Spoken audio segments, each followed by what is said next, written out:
Today, talking about limits. It's been a pretty crazy day for me. How about for you? Go ahead and tell me in the comments section what kind of day have you been having? Have you ever had those times where you can do one thing, then another thing, then another thing, and another thing, and you're still operating okay, and then another thing, and another thing, and then all of a sudden, one more thing happens and it goes crazy? I have those moments all the time. If you've ever felt that, keeping it together for everyone can be very difficult. People will still do things that might push you over the edge. You're not alone.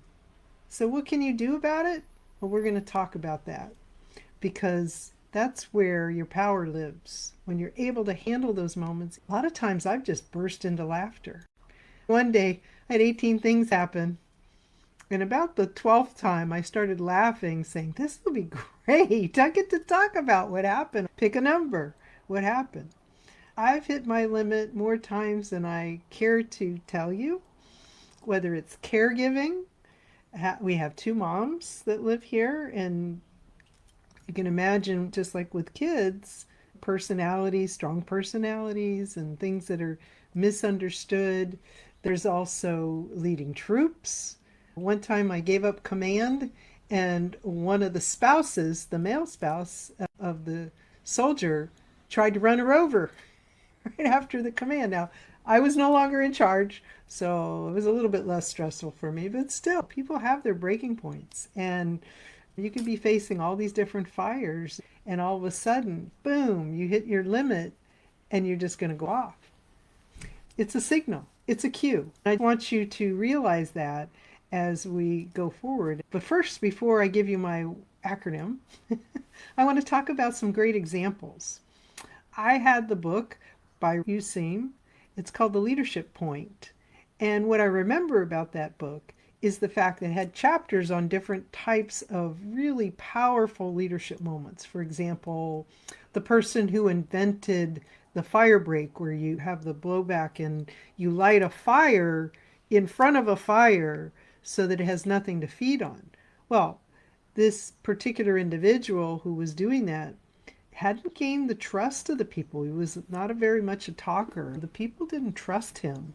And even though he figured out a way to survive this fire that got unbelievably horrible, many of them died because they went off on their own trying to survive because they just didn't want to follow him.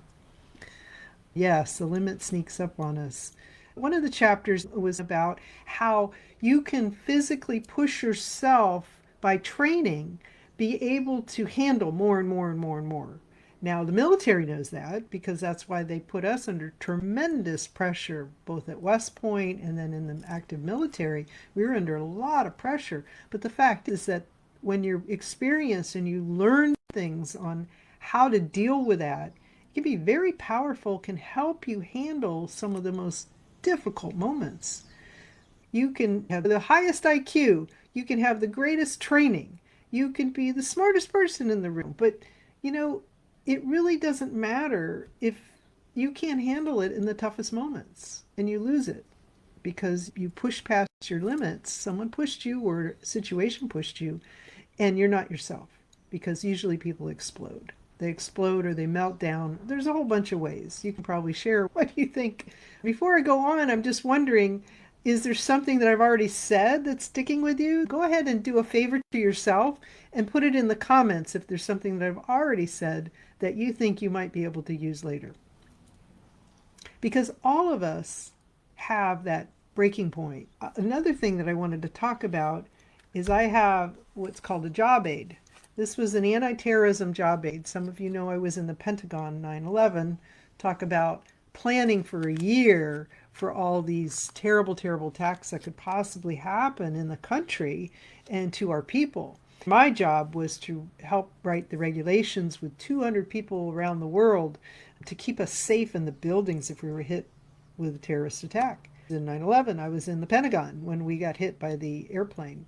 It shook the building for months after that, and even now, when fireworks go off and things, I can be triggered. and remember that sensation that happened, knowing the people who were killed in that incident.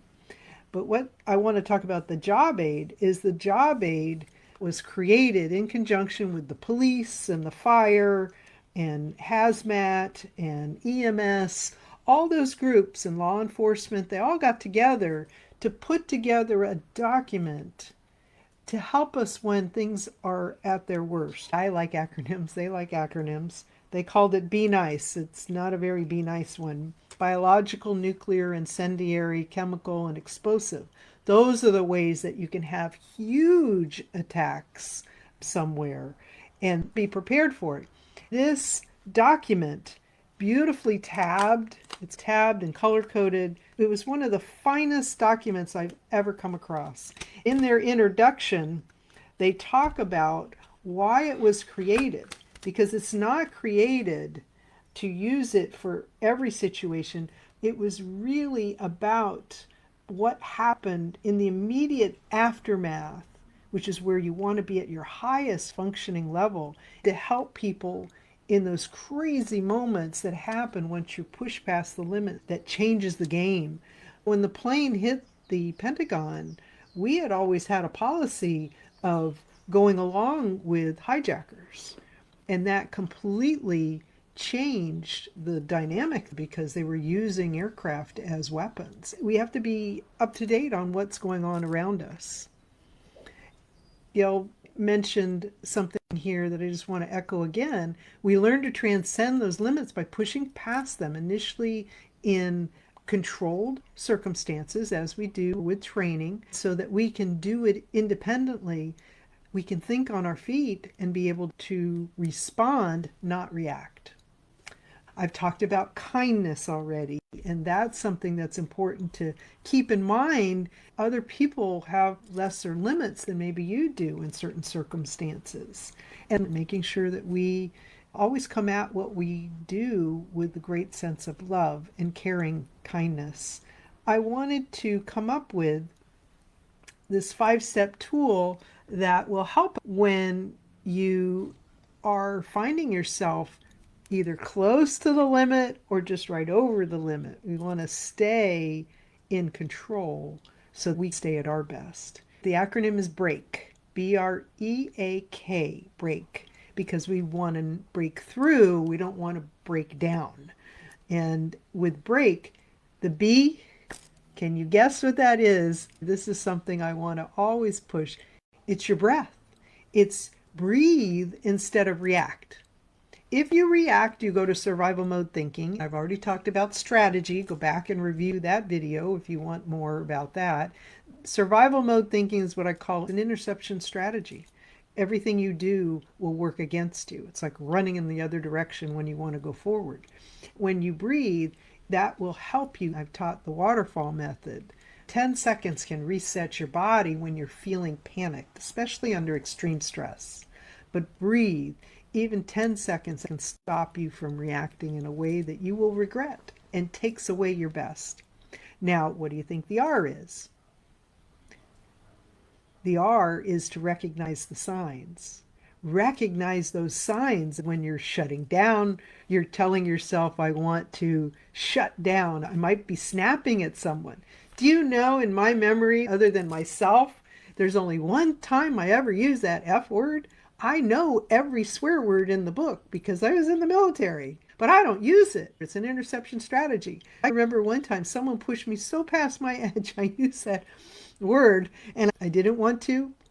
I'm not proud of it, but sometimes it just comes out. It's like Tourette's. It can just pop out of you and you can't control it. And that's what I'm saying. Go to those limits. Recognize those signs. Learn what stresses you out. I know that it's about being with the right people.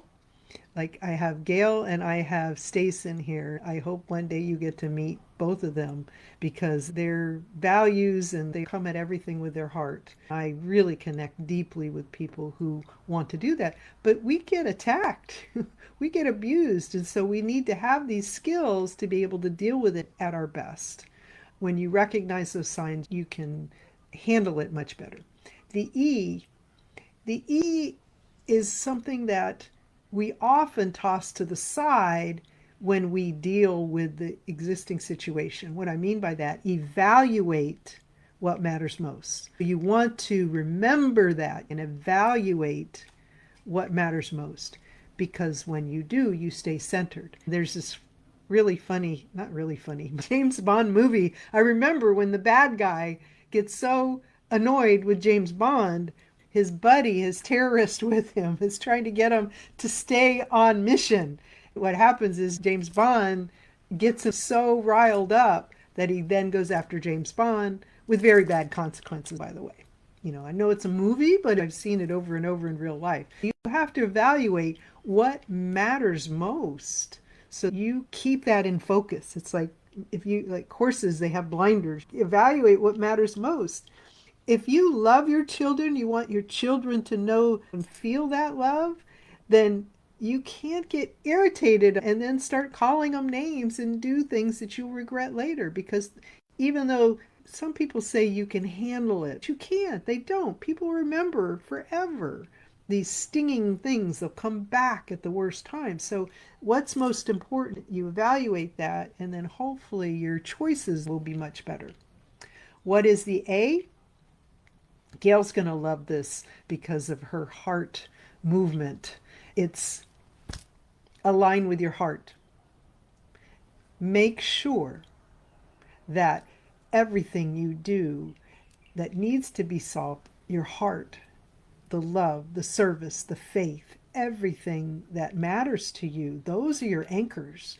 Those are the things that you want. Sometimes the heart whispers and fear will scream at you. Listen to the whispers of the heart and how that will help hold you close to what you want instead of reacting to what you don't want. After the K, I have necklaces of this. Can you guess what the K is? What's the key to success? We can figure out so much that it's not going to be perfect. Nothing's perfect, but it's staying at your best long enough in order to do the things that can bring out the best in everyone else that's around you. That's the real key to success. As a leader, I've talked about it before. Go watch the leadership video if you want to be reminded. My sole job, if I just focus there, bringing out everyone's best, starting with myself, that's my key to success. Kathy, another dear heart, wonderful caregiver for my dad before he passed 2 years ago. When we say hurtful things to our kids, it hurts us even more. And yet, like Tourette's, it comes out of us. But we can do better. We can help each other do better and talk about it and focus.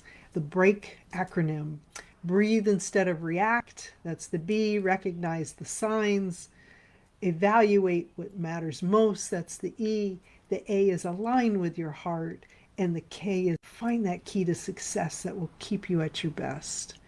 Know that when you can stay cool, instead of react, react is something hardwired into us. So you can't be hard on yourself when those things are hardwired into us. Everything about our body will scream that. But the other thing that we have is free will. We have our minds to protect our wisdom, which is something I work on every single day. Yes, I do, because the rest of my body wants to maybe do something else. As you listen to this, what's a sign when you hit your limit? Do you know what that is? Can you recognize that? What do you notice first? I know it's my breathing. That's why the B is up front. Because if I stop breathing, I'll definitely go into survival mode because I'm not giving oxygen to those important brain cells that need to think clearly and make better choices. Know that limits aren't failures. Just because we cross over our limits, that doesn't mean we're a failure. We're growing, we're learning. How many of us continue to be challenged and challenged again and again? Just like in the opening discussion. There are some huge challenges out there. Things unexpected that we have to deal with. Sometimes it's just personalities that we get annoyed with. Family is a whole nother level of skill in handling stress. Stop being hard on yourself and start loving yourself enough to know, yeah, I can do better. Be the person who goes in and realizes it and pays attention. Make sure you break through, not break down. Do whatever helps you reset. Sometimes it's a walk, sometimes it's music, sometimes it's a prayer. Whatever that is that works for you, use the break method. Make sure that you use your breath and always, always return to your heart. If this helped you, please share it with someone else. Help them, because everyone has their limits. And it's no fun when we go over that edge and start making horrible choices. You might just help them find their way back. Have an amazing day, an amazing week, and an amazing life. Aloha.